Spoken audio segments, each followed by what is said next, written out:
mon chant, c'est de lui que vient le pardon. En lui j'espère, je ne crains rien. En lui j'espère, je ne crains rien. Ô ma joie et mon espérance, le Seigneur.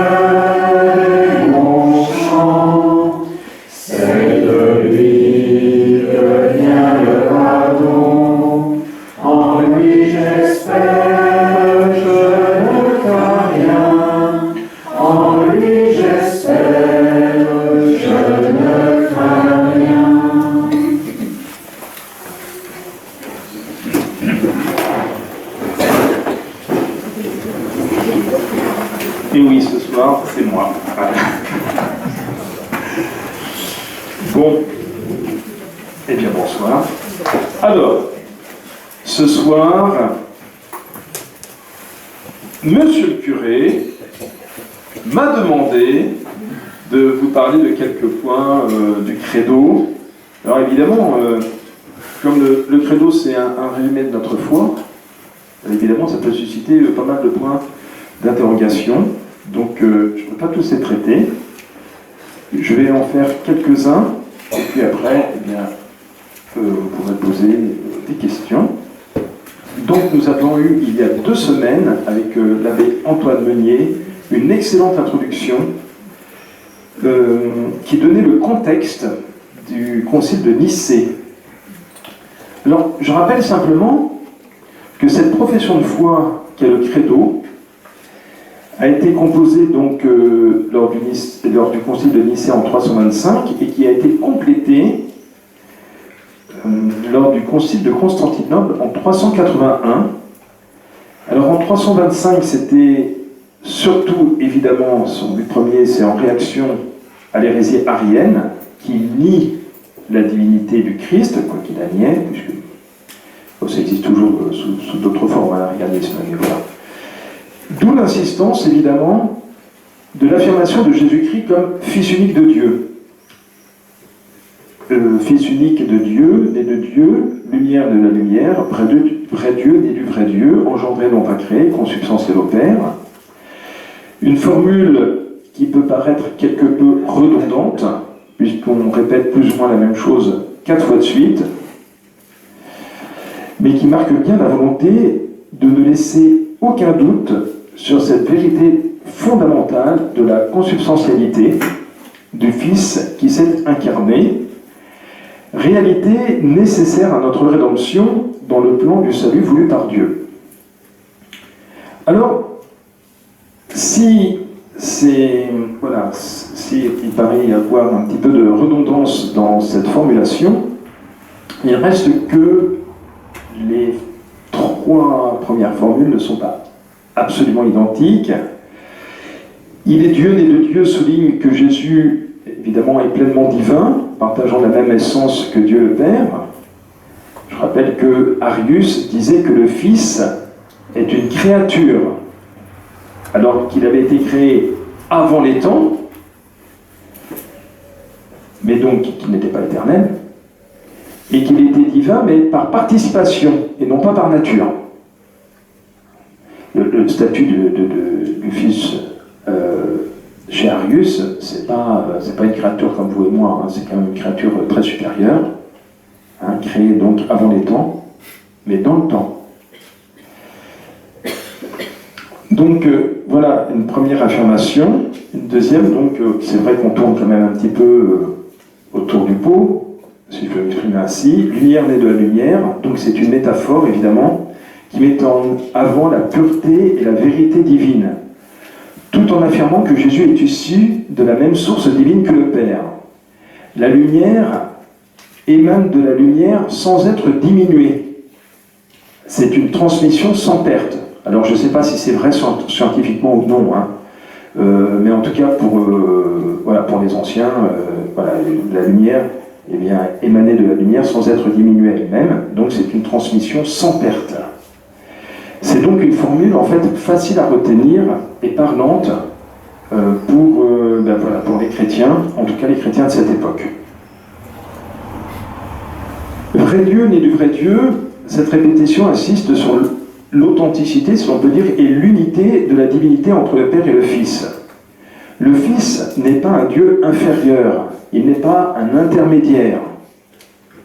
Pour Arius, le Fils est un peu un intermédiaire entre Dieu et les hommes. Hein. Ce n'est pas il n'est pas semi-divin, mais il est vrai Dieu, il est du vrai Dieu.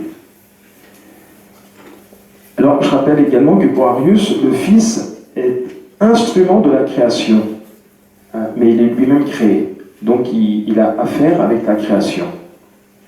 Donc, vous voyez que ces trois affirmations, barrent la route de toute subordination du Père au Fils, du Fils au Père, plus exactement. Et puis, le clou est enfoncé, si l'on peut dire, par l'expression « engendré, non pas créé, consubstantiel au Père ».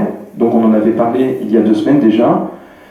C'est une affirmation qui s'oppose, elle aussi, et peut-être plus encore que les précédentes, qui s'oppose frontalement à l'arianisme.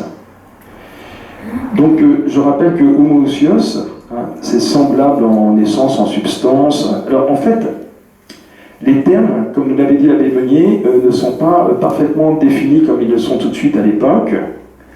D'où d'ailleurs une petite controverse qu'il y a eu il y a quelques années, vous savez, avec la traduction du credo de Nicée-Constantinople dans la liturgie, puisqu'il y a quelques années encore, on disait de même nature que le Père.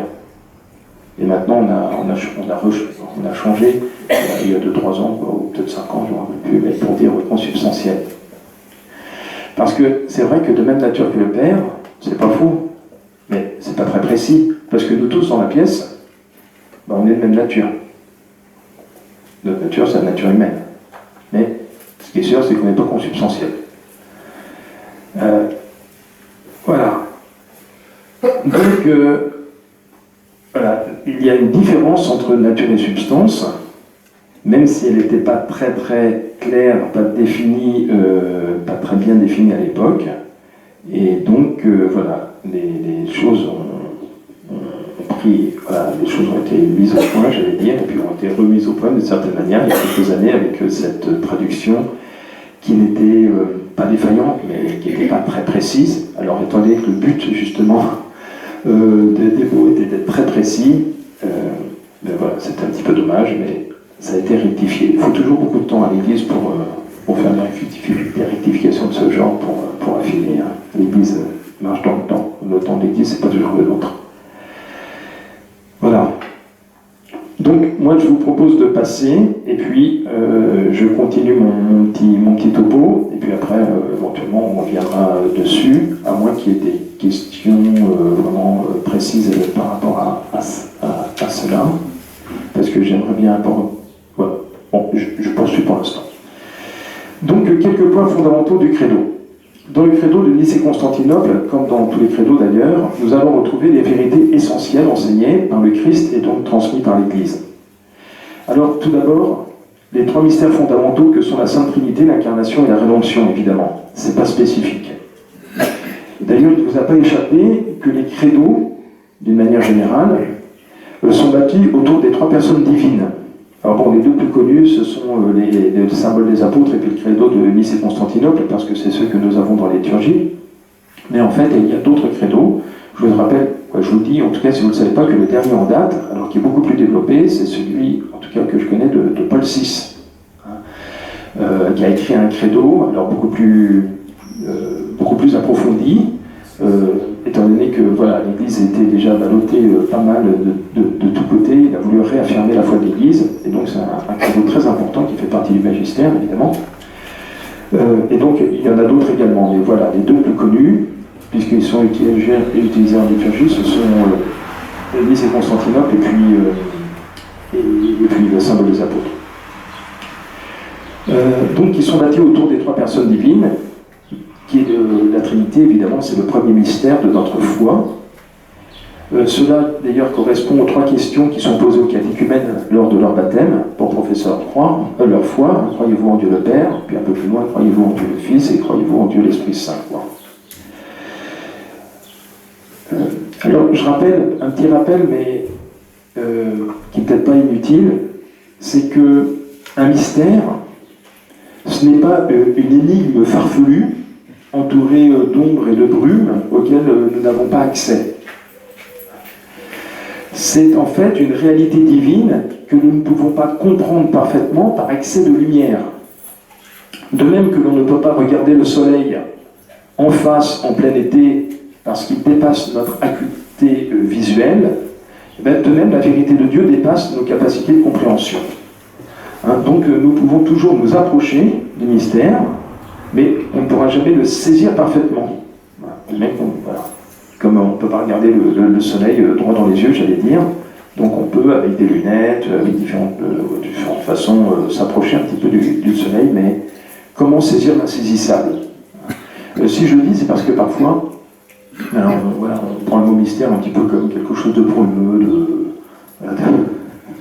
et on s'en fait une fausse idée. Hein. C'est un excès de lumière. C'est pas une pénombre cachée pour... on nous cache quelque chose, quoi.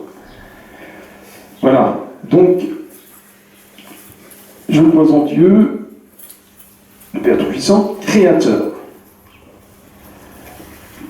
La réalité de la création, créateur du ciel et de la terre, de l'univers visible et invisible, eh bien, cette première phrase reprend tout simplement, si on peut dire, la première phrase de l'Écriture sainte en Genèse 1:1. Au commencement, Dieu créa le ciel et la terre. Cette vérité de la création est très importante. On ne se rend pas toujours bien compte, parce qu'elle concerne les fondements de la vie humaine et chrétienne. Elle répond, en tout cas en partie, à la question d'où venons-nous et où allons-nous? Ce qui nous donne une direction pour agir. Si le monde a été créé pour la gloire de Dieu, c'est la clé de l'amour qui a ouvert la main de Dieu pour produire toutes les créatures, nous dit saint Thomas d'Aquin. C'est la clé de l'amour qui a ouvert la main de Dieu pour produire les créatures.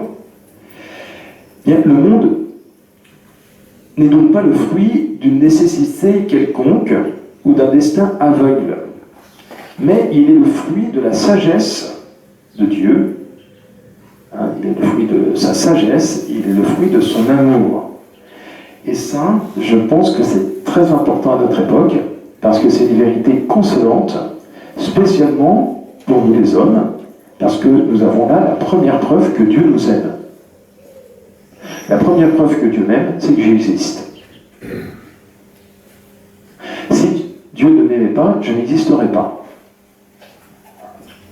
Alors, des fois, on peut avoir un coup de blues, et puis nos contemporains également, parce qu'il ne faut pas croire que la vie soit facile pour les non-croyants, et à leur rappeler que même quand on se croit aimer personne, en fait, il y a quelqu'un qui nous aime, c'est Dieu. Et la preuve, c'est qu'on existe. C'est déjà beaucoup.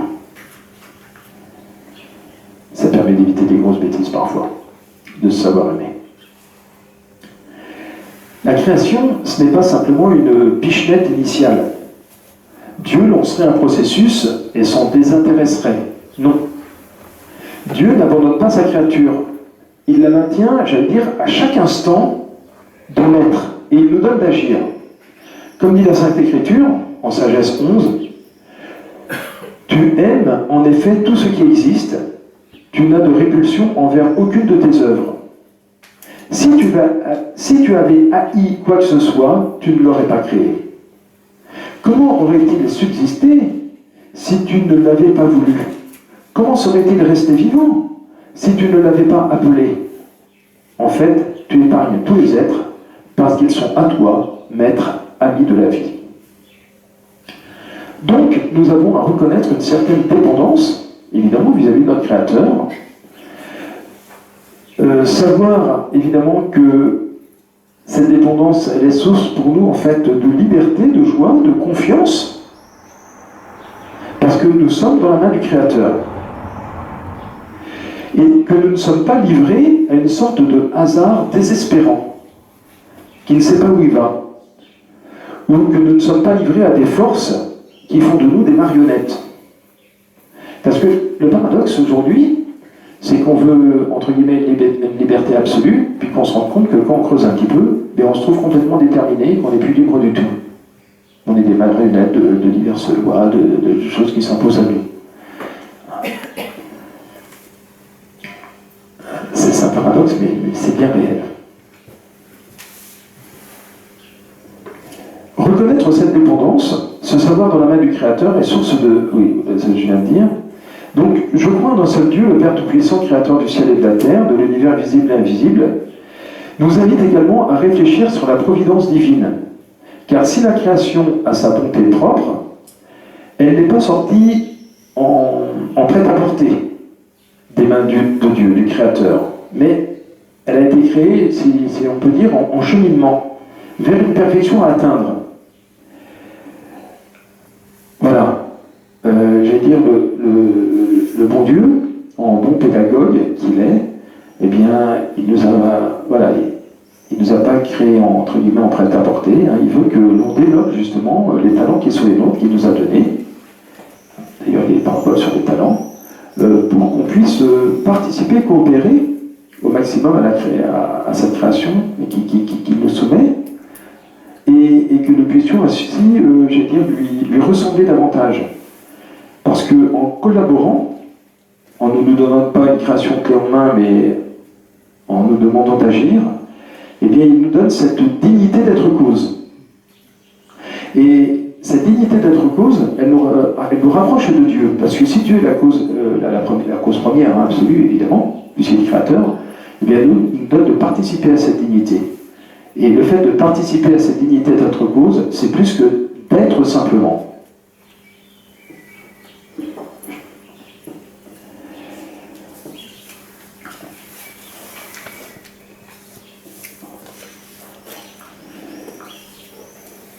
Alors, le deuxième grand mystère de notre foi, après la Trinité, qui est le premier, puisqu'il nous parle de la vie de Dieu en lui-même, de Dieu lui-même, de son être, j'allais dire, intime. Bien, le deuxième, c'est l'incarnation. Pour nous les hommes et pour notre salut, il descendit du ciel. Par l'Esprit Saint, il a pris charge de la Vierge Marie et s'est fait homme. Il s'agit donc du mystère de l'incarnation. Le Fils de Dieu se fait homme sur les bords de la Méditerranée, mais non pas pour aller au club Méditerranée. Mais, comme le dit le Credo, pour nous les hommes et pour notre salut.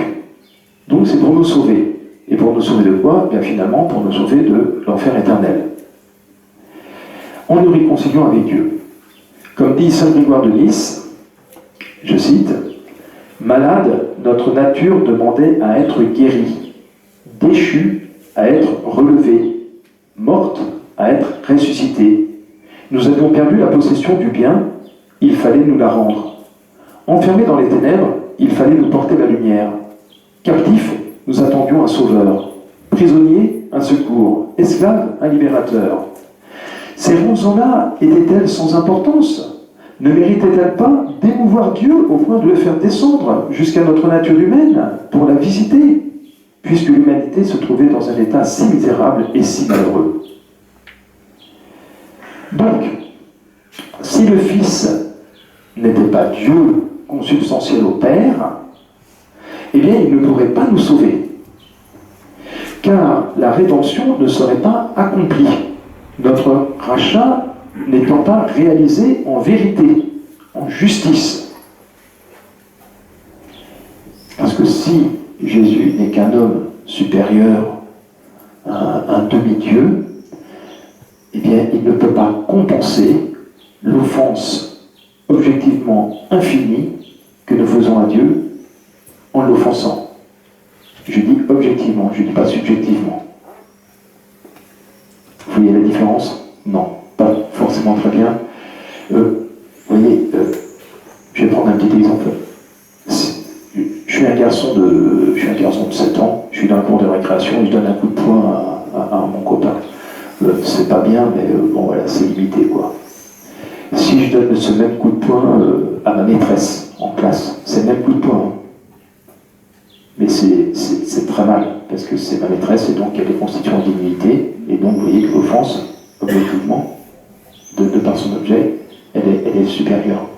Si ce même garçon il donne un coup de poing à sa maman, c'est encore plus grave, parce que sa maman est constituée en autorité par lui, bon voilà, je ne vais pas le dessin, Mais s'il donne ce coup de poing au bon Dieu, objectivement, son offense elle est infinie. Pas subjectivement, mais objectivement, ça va. Donc vous comprenez que la masse de nos péchés, depuis Adam et Ève jusqu'au dernier homme, ça fait une bonne masse, hein.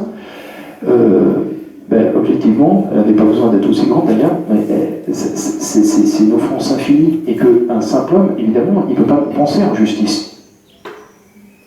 En justice, il faut que Dieu se mette de la balance de l'autre côté, parce que il y a seulement Dieu peut compenser une offense objectivement infinie. Donc, si le Fils n'est pas Dieu consubstantiel au Père, en fait, il ne peut pas compenser en justice. Et donc, on n'est pas sauvé.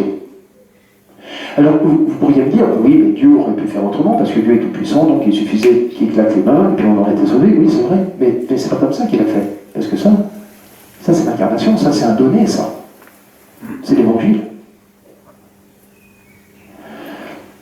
Donc, vous voyez, ça remet tout en cause, hein, évidemment. Si le Fils n'est pas Dieu consubstantiel au Père, on y est fichu.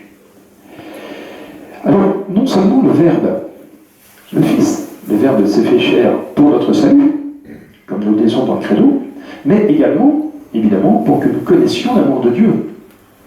En ceci se manifestait l'amour de Dieu pour nous. Dieu a envoyé son Fils unique dans le monde afin que nous vivions par lui, nous dit Saint Jean. Première lettre, chapitre 4. Et toujours Saint Jean, afin que, il soit notre modèle de sainteté. Aimez-vous les uns les autres comme je vous ai aimés, dit Jésus en Saint Jean. Et puis enfin, pour nous rendre participants de la nature divine. Saint Pierre nous dit, dans sa deuxième épître, car le Fils de Dieu s'est fait homme pour nous faire Dieu. Non, ça c'est Saint Athanase qui commente Saint Pierre, qui nous dit que le Fils est incarné pour nous rendre participants de la nature divine. Donc, si le motif principal est celui que nous professons dans le Credo, pour notre salut, il reste qu'il y a des motifs qu'on pourrait appeler secondaires, qui n'en sont pas moins importants, pour que nous connaissions l'amour de Dieu, pour être notre modèle de sainteté, et pour nous rendre participants à la nature divine. La foi en l'incarnation est le signe distinctif de la foi chrétienne. Alors, par exemple, je crois que, vous voyez, les témoins de Jéhovah se disent chrétiens, mais ils ne croient pas en la divinité du Fils. Donc, ce qui veut dire que quand ils baptisent, leur baptême il est invalide.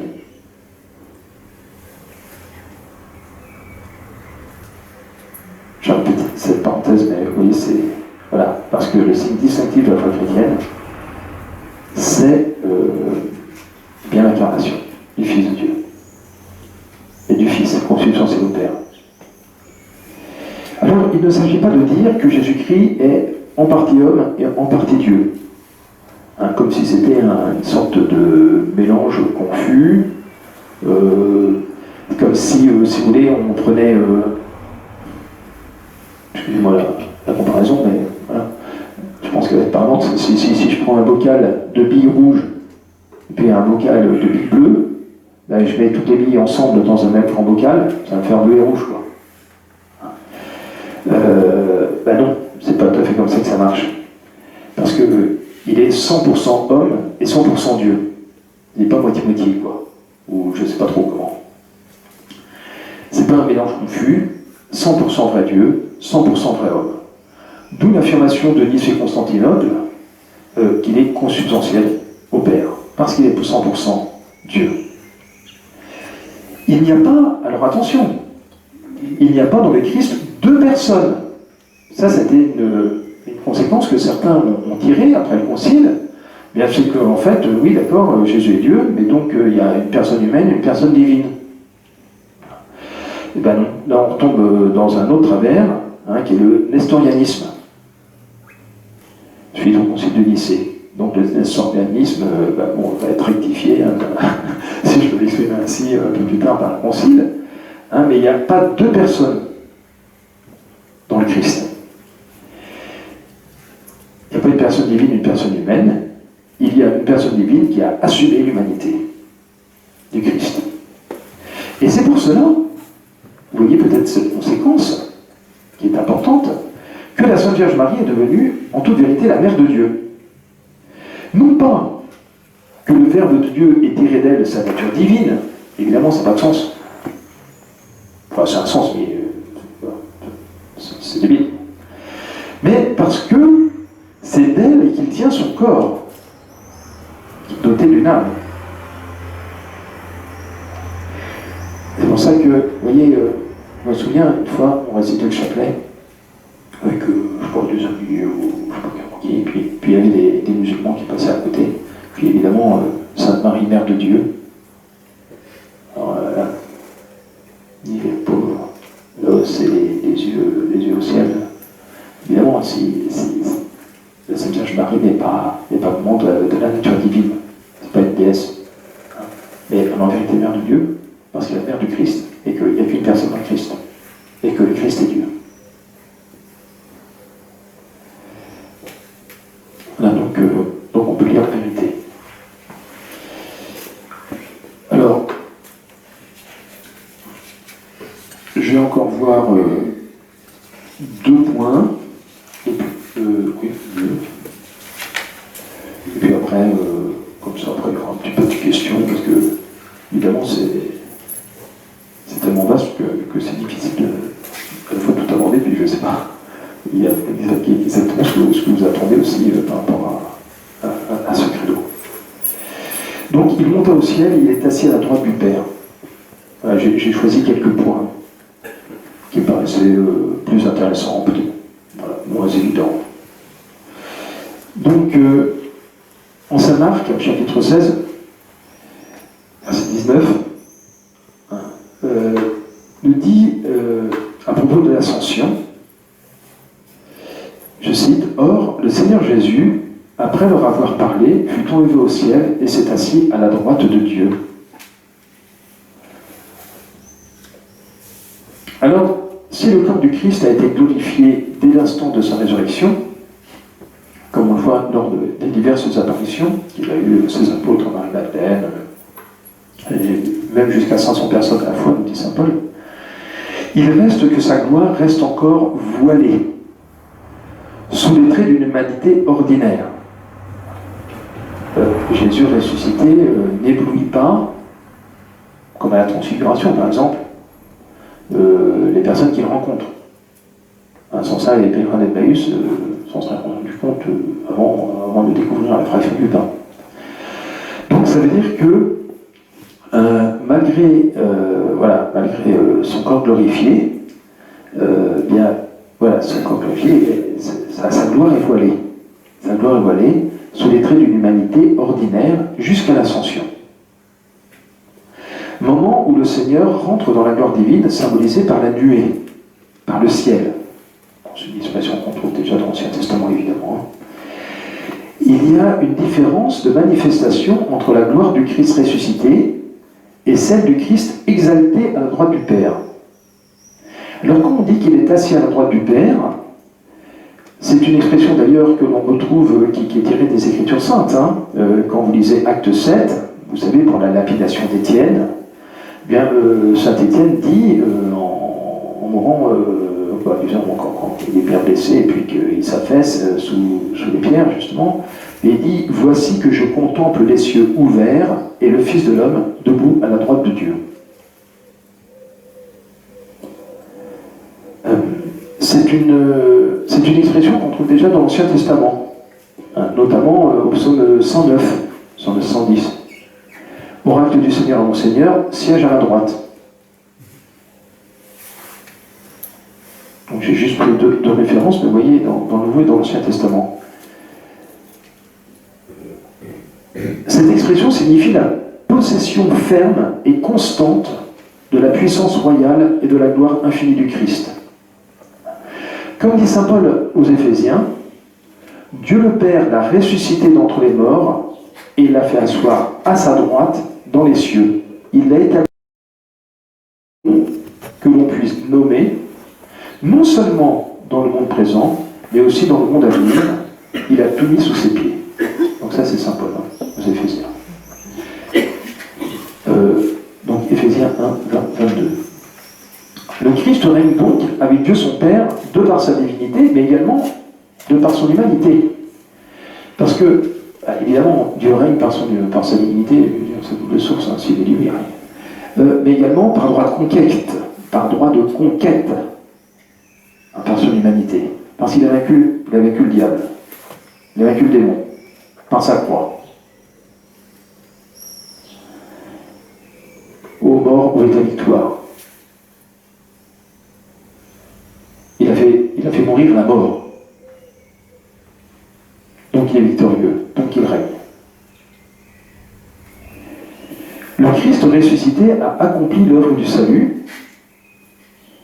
Il intercède pour nous et viendra en juge également. Le fait d'être assis à la droite, ce qui veut dire qu'il, non seulement qu'il a accompli son œuvre du salut puisqu'il est monté à la droite du Père, évidemment il ne faut pas voir ça de manière physique, bien évidemment, et donc ça veut dire qu'il intercède pour nous et qu'il viendra en juge. Donc cette petite expression imagée, mais je vais dire que l'on comprend toujours bien, puisque même quand vous invitez quelqu'un à la maison, vous le mettez à votre droite, à la droite de la maîtresse maison, en tout cas, ce qui veut dire que voilà, vous lui faites honneur. Donc même pour nous aujourd'hui, ça nous parle encore cette expression. Mais vous pouvez penser évidemment quand, je crois que c'est, alors j'espère que je ne vais pas dire une bêtise, mais David, le roi David dans l'Ancien Testament, fait asseoir, alors je ne sais plus si c'est sa mère ou si c'est Salomon à sa droite, mais bon voilà, c'est ce qui lui montre que cette personne, je ne me rappelle plus si c'est sa mère ou si c'est son fils, mais a le même rang que lui, si vous voulez. Donc il règne avec lui.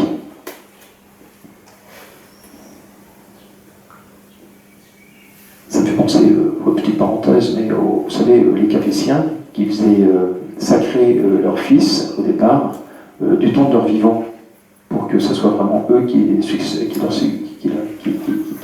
quoi que ce soit le fils aîné qui succède au père, au début des Capétiens, puisque vous avez avec les Carolingiens, les Roversiens, tout ça, c'était un peu électif au départ. Voilà, c'est votre roi. Je suis en parenthèse, par association d'idées, mais il y a un petit peu de ça. À partir de ce moment, donc de l'ascension, et donc du fait que le Christ est assis à la droite de Dieu son Père, et bien là, les apôtres sont devenus témoins du règne qui n'aura pas de fin. Le début du catéchisme de l'Église catholique, dans 1664. Donc, ce qui montre bien que, voilà, il règne au ciel, en tant que Dieu, en tant qu'homme, en tant que juge, qu'il intercède et qu'il a fini sa mission. J'aurais peut-être mieux fait commencer par là, mais il a fini sa mission et donc il intercède, voilà, il viendra comme juge, etc. Alors, un point que j'ai pris également, c'est j'attends la résurrection des morts. Parce que c'est un sujet qui est également essentiel. Alors, évidemment, puisque le credo est un résumé, tous les sujets sont essentiels, mais dont on parle peu, en fait, très peu, me semble-t-il, dans la prédication d'une manière générale, de la résurrection de la chair. Si bien que, en parlant peu, eh bien, nous risquons de devenir un peu des sadducéens avec une foi édulcorée. Je prends le mot de sadducéen, évidemment, pas par hasard, c'est parce que vous savez que les sadducéens ne croyaient pas à la résurrection de la chair. C'est pour ça qu'il y a différentes reprises dans l'Évangile, ils tentent des pièges au Christ. Notamment, vous savez, imaginez maître, vous savez, maître, toi qui sais tant de choses, toi qui es un savant, il y a un homme, non, il y a une femme, c'est une femme ou un homme qui a eu, c'est une femme qui a eu 7 maris. Et puis vous savez, ils meurent tous les uns après les autres. Et donc, puisque toi tu crois à la résurrection de la chair, hein, là-haut, bonjour la moralité, quoi. Voilà. D'ailleurs, c'est un petit peu ridicule ton affaire de croire à la résurrection de la chair, parce que là-haut, elle va être le mari duquel. Sans ça, t'es pour la polygamie, quoi. Bon, ça ne tient pas debout, quoi. Et alors, là, du coup, c'est Jésus qui leur rentre un petit peu dedans, quand même. Hein. Il dit, vraiment, vous n'avez rien compris. Vraiment, vous êtes des âmes. À peu près ça, hein, dans l'évangile. Donc, attention, nous-mêmes, de ne pas devenir un peu des sadducéens, à la fois édulcorés, parce que tout simplement, on ne parle plus beaucoup de la résurrection de la chair. C'est pour ça que je me suis dit que c'était peut-être important d'en dire un mot. C'est l'un des points de foi qui rencontre le plus de contradictions. Je ne sais pas si vous vous souvenez, mais dans les Actes des Apôtres déjà, et même peut-être avant, et dans les Actes des Apôtres, quand Pierre, non, Saint Paul, pardon, je ne sais plus où il se trouve, je ne sais plus si c'est Athènes ou ailleurs, mais il prêche, et puis à un moment, il parle de la résurrection de la chair, et là, tout le monde part. Et ils lui disent, sur cette question, on t'écoutera une prochaine fois, hein. Allez, au revoir. Hein. Et là, il n'y a pas eu beaucoup de conversions. Ça passe pas, ça. La résurrection de la chair, ça passe pas.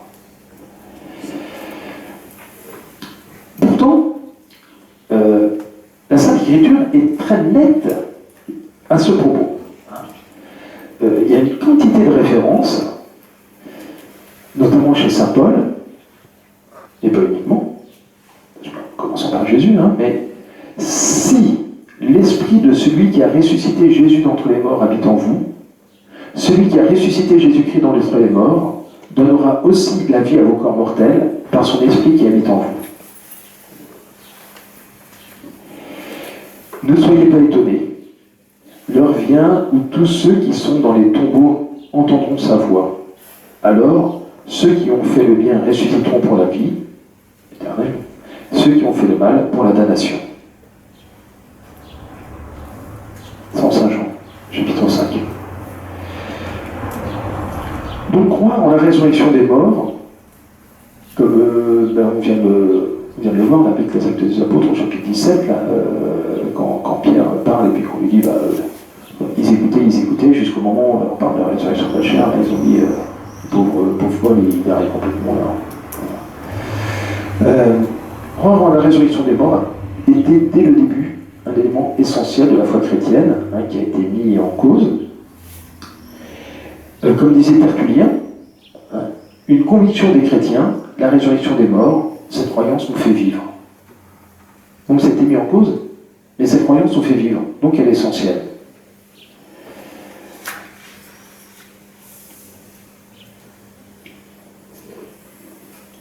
D'ailleurs, c'est Saint Paul, alors c'est au Corinthiens, puisqu'il devait y avoir quelques doutes justement sur cette résurrection dans la communauté chrétienne à Corinthe, Saint Paul leur dit « Comment certains d'entre vous peuvent-ils dire qu'il n'y a pas de résurrection des morts ? S'il n'y a pas de résurrection des morts, le Christ non plus n'est pas ressuscité. Mais si le Christ n'est pas ressuscité, alors notre prédication est vide. Vide aussi votre foi. Mais non, le Christ est ressuscité des morts, prémisse de ceux qui se sont endormis. » Alors, notons que l'évangile, Jésus dans l'évangile, lit, du verbe lier, lie la foi en la résurrection à sa propre personne. Je suis la résurrection et la vie.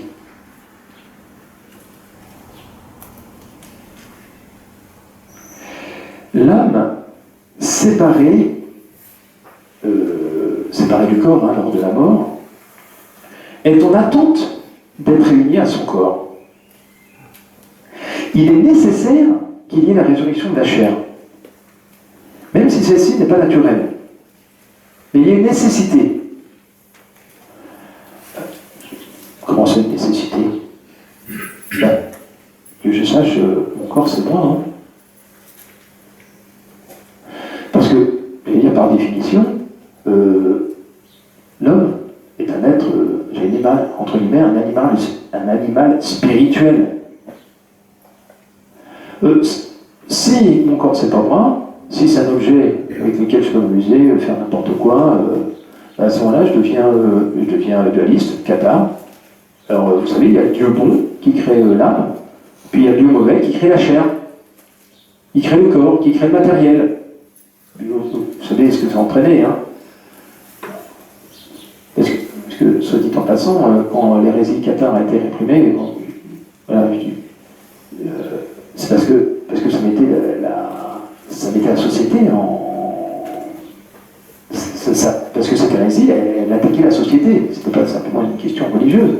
Hein. C'est que les cathares, ils ne donnaient plus la vie, du coup. Alors en fait, comme c'est difficile, hein, en fait, c'était des gros débauchés. Où sans ça, comme la chair est une mauvaise chose, ils se suicidaient. Vous voyez, on arrive à des... Parce que la pureté, hein, c'était plus engendré, c'était plus manger, puisque tout ça, c'est mal pas voir. Bon, vous voyez les conséquences que ça peut avoir. Hein. Donc non, l'accord est une excellente chose, c'est le fondu qui nous a oublié corps et âme, et donc en fait, quand l'âme est séparée du corps, elle est en manque de son corps. Il lui manque quelque chose. Et puis, notre corps, il nous a servi à faire le bien, ou à faire le mal. Donc, il est logique qu'il soit, je vais dire, pour faire court, qu'il soit récompensé au puni, quoi.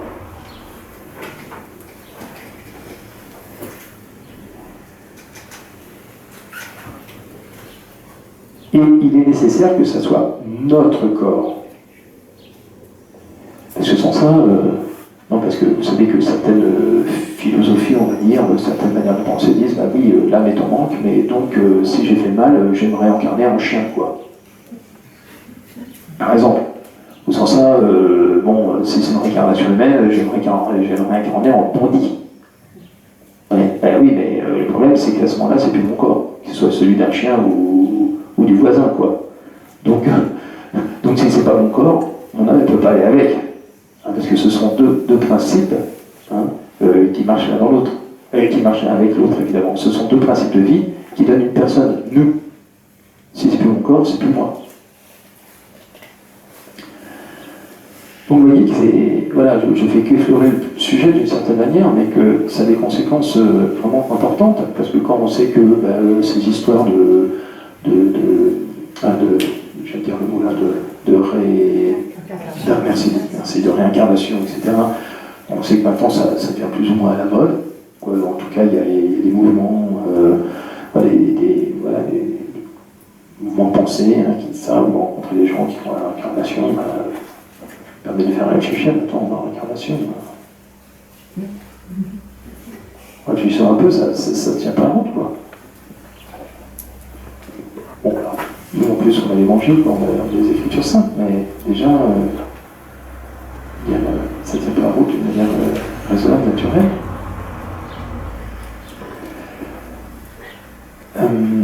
Alors, je vais terminer sur ce point, puis après il y aura quelques questions, si vous en avez.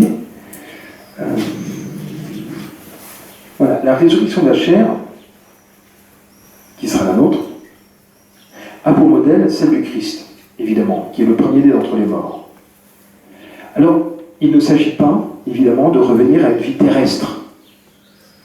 Quand Jésus ressuscite Lazare, la fille de Naïm, ou le fils de la veuve, là, c'est reparti pour 10 ans, c'est parti pour 20 ans, c'est parti pour 30 ans, mais en fait, ils retrouvent une vie tout à fait terrestre.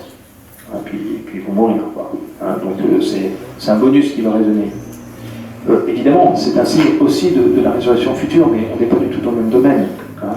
Parce que Jésus ressuscité n'est pas un malade sorti d'une salle de réanimation. Sa vie est tout autre. Il est transfiguré. C'est un corps glorieux qu'il a. Un corps transfiguré. C'est son corps.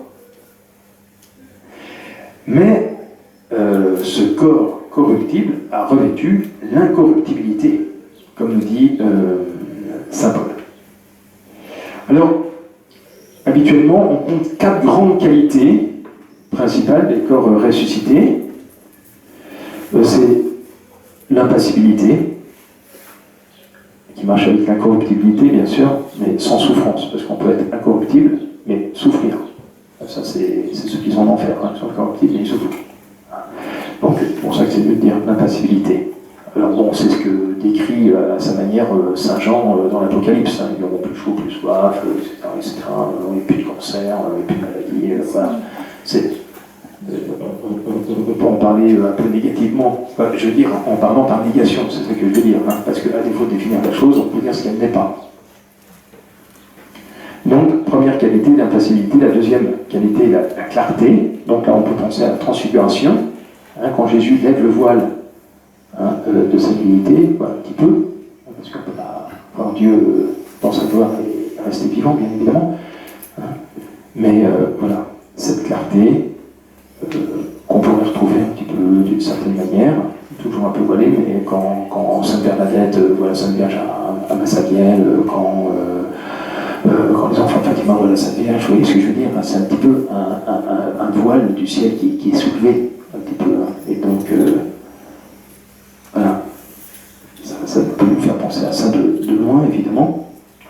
Mais donc, voilà, c'est le corps glorieux dont parle saint Paul. C'est un rayon de la félicité de l'âme qui rejaillit sur le corps, en fait, cette clarté, cette qualité du corps glorieux, ressuscité.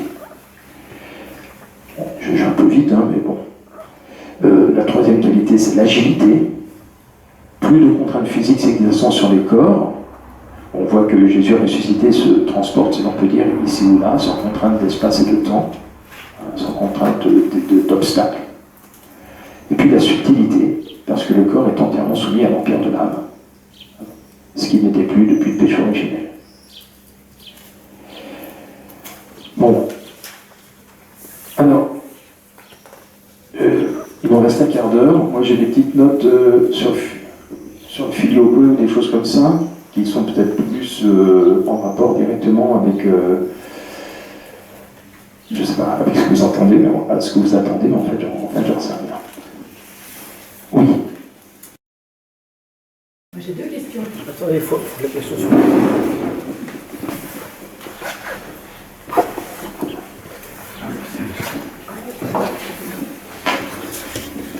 Merci Monsieur David. J'ai deux questions sur la résurrection des corps. La première, c'est la, entre guillemets, temporalité, sachant qu'après la mort particulière, on n'est plus soumis au temps, donc pour nous c'est un peu compliqué. On dit la résurrection des morts au jugement dernier, et qu'au jugement particulier, c'est l'âme qui est jugée en attendant que le corps rejoigne au jugement dernier. Donc est-ce que ça veut dire que la résurrection est en deux temps, ou bien qu'elle est en un seul temps, sachant qu'on n'est plus dans le temps? Vous voyez, ça c'est ma première question. C'est pas simple. J'ai pas la réponse. La deuxième question, c'est sur le fait qu'on ait enterré les morts dans l'ère chrétienne, beaucoup plus encore que les autres civilisations, même si la sépulture a toujours existé, et qu'aujourd'hui on est beaucoup plus tenté par la crémation d'origine hindouiste, mais qu'on a eu aussi les bûchers pour Jeanne d'Arc. Et donc, qu'en est-il de la résurrection des corps, sachant que Dieu peut tout, dans la symbolique de la crémation? Je veux dire, est-ce que l'on nie la résurrection des corps en faisant cet acte de crémation, ou bien est-ce que c'est un aménagement terrestre dont Dieu s'affranchit totalement?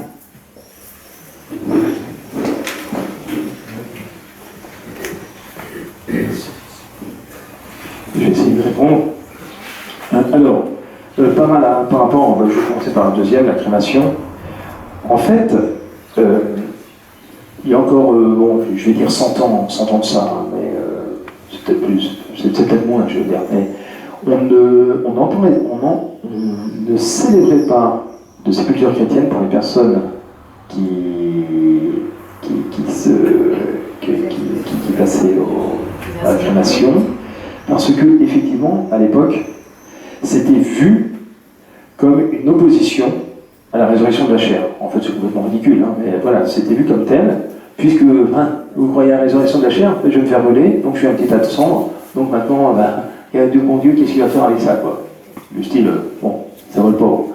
Hein, mais donc, de fait, c'était un acte en général, quoi, chez nous en civilisation chrétienne, hein, je ne parle pas des autres, mais chez nous en civilisation chrétienne, c'est une manière de s'opposer justement à la foi chrétienne, hein, donc en particulier à la résurrection de la chair et donc à la foi chrétienne. Donc si tu t'opposes à la foi chrétienne et si tu n'es pas chrétien, il y a bonne raison que tu sois à l'église, et que tu t'enterres à l'église, bon, je veux dire, c'est un peu contradictoire, ta demande, hein, puisque tu rejettes la foi et puis tu veux venir quand même. Alors, maintenant, actuellement, c'est plus le cas. Hein, les personnes passent au crématorium, mais c'est pas pour opposition à la foi chrétienne, parce que ça coûte moins cher, quoi, je ne sais pas si c'est vrai ou non, hein, parce qu'il y a moins d'entretien, etc., etc., etc. Donc voilà, donc il n'y a plus l'opposition au niveau de l'Église à l'élever, puisqu'il n'y a plus d'attaque.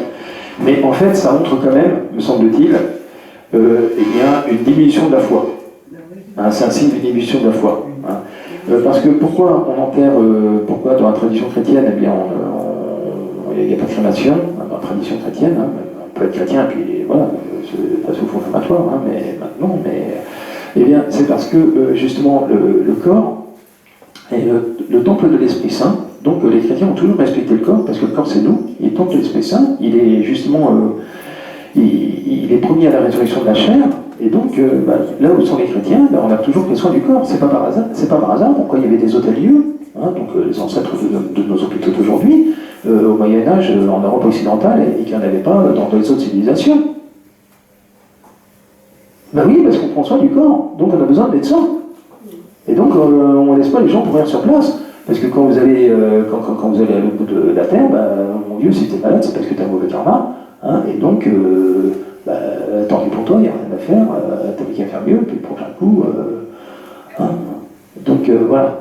Je ne sais pas si je vais répondre à votre question. Non, c'était juste pour une précision. C'était plus une précision.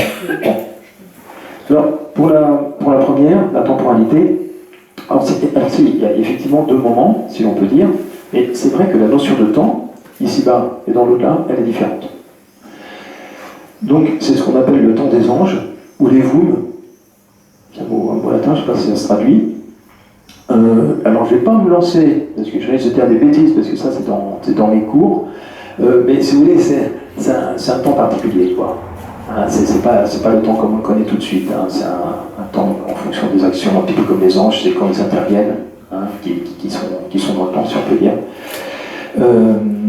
Donc pourquoi je disais ça? Je pense que je répondais un peu à votre question. Le jugement particulier et le jugement dernier. Oui, alors effectivement, il y a une sorte de manque, entre guillemets, entre le jugement particulier et le jugement dernier, hein, donc qui est suppléé par mon Dieu, hein, mais effectivement, une sorte de manque pour l'âme. Oui. Voilà, pour faire court, on dit ça, et c'est juste. Hein, voilà. Donc, parce qu'il y a un manque, oui. Oui.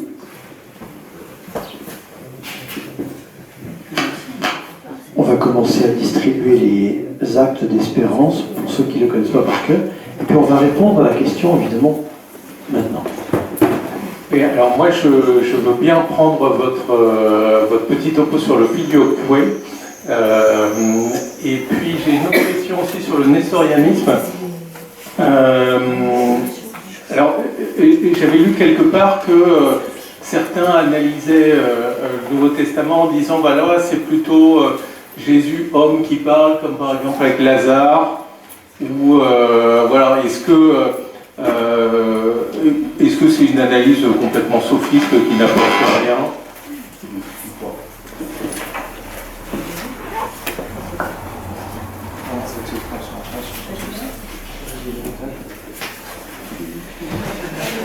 Alors, je vais être plus à l'aise directement pour dire deux mots sur filioque. D'abord, je n'ai pas de topo dessus, j'ai pris 2-3 notes. Parce que sans ça, la deuxième question, le nestorianisme, voilà, je révise mes cours sur le nestorianisme, mais ce dont vous parliez, c'était sur la communication des idiots. Bon, peut-être pas sans remarquer, mais effectivement, Jésus, des fois, quand il dit le Père est plus grand que moi, c'est en tant que Dieu, et quand il pleure, c'est en tant qu'homme. Hein. Bon, il est Dieu, et c'est la même personne. Alors, le filioque, donc, dans la version du credo de Nicée-Constantinople. Alors, le credo de Nicée a été rallongé à Constantinople. Hein. Bon, c'est pas la question, mais je vous le signale quand même. Il est plus restreint. Hein, la dernière partie a été rajoutée au Concile de Constantinople, et puis tout ce qui concerne l'Esprit Saint. Alors, pas l'Esprit Saint, pas la personne de l'Esprit Saint, mais un petit peu, voilà, tout qui procède, voilà, qui est vivifiant. L'Esprit Saint qui est vivifiant, j'ai plus la traduction. J'ai plus la traduction.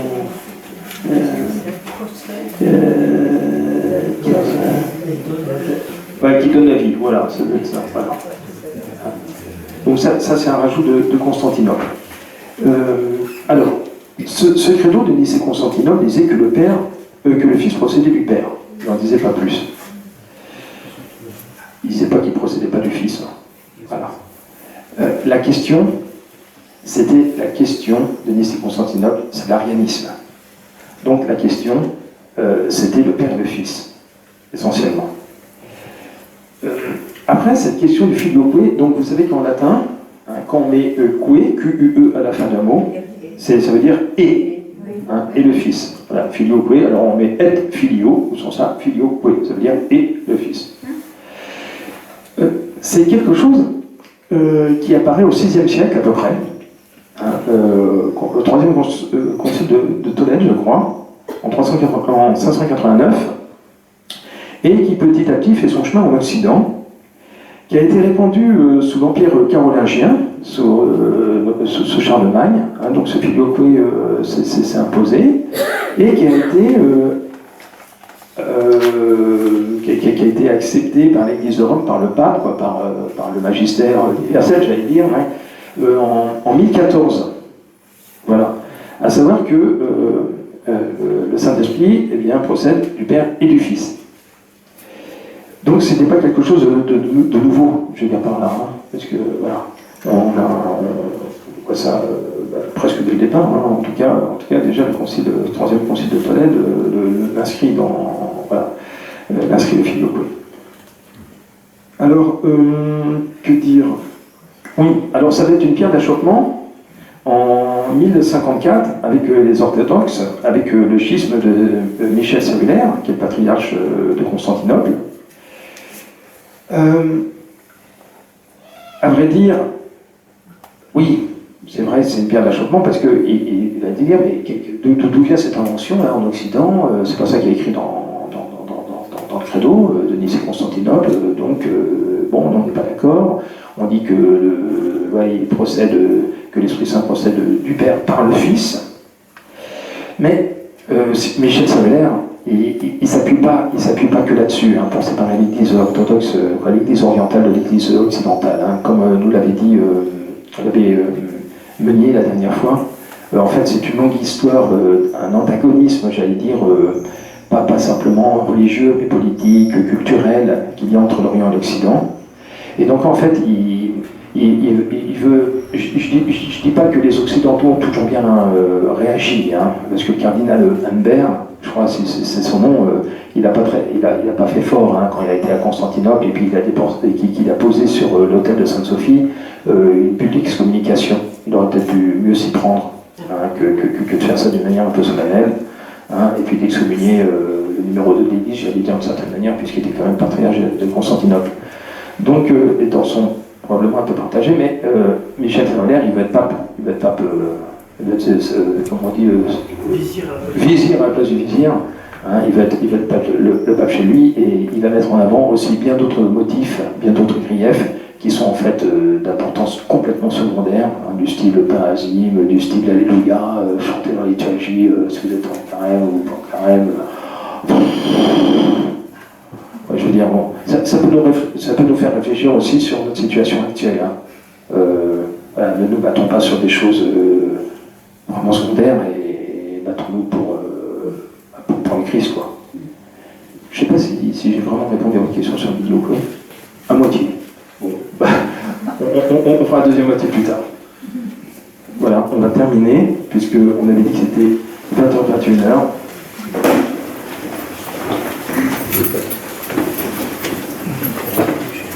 Au nom du Père et du Fils, ainsi soit-il. Acte acte d'espérance. Mon Dieu,